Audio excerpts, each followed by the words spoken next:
Değerli hemşehrilerim, sözümüz söz.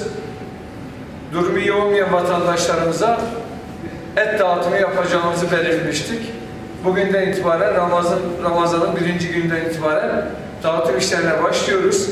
İlk gün belki biraz aksaklık olabilir. Her bir noktaya dört dörtlük ulaşmayabiliriz.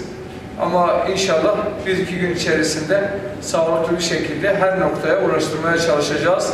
Müracaatları aldık. Kendi değerlendirmemizi yaptık.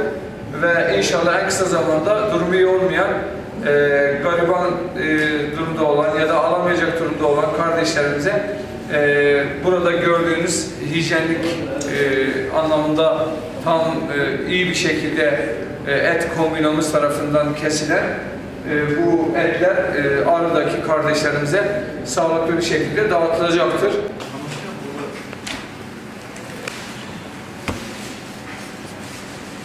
O etiketleri üzerine yapmışlar, birkaç tane burada. Ama burada sesler şuradan akıyor da titreşim yapıyor. Oraya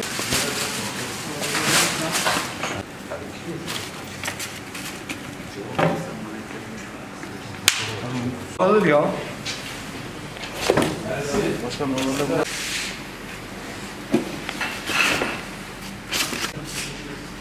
buradan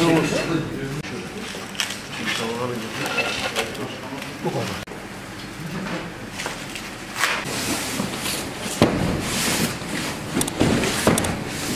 Çıkarın.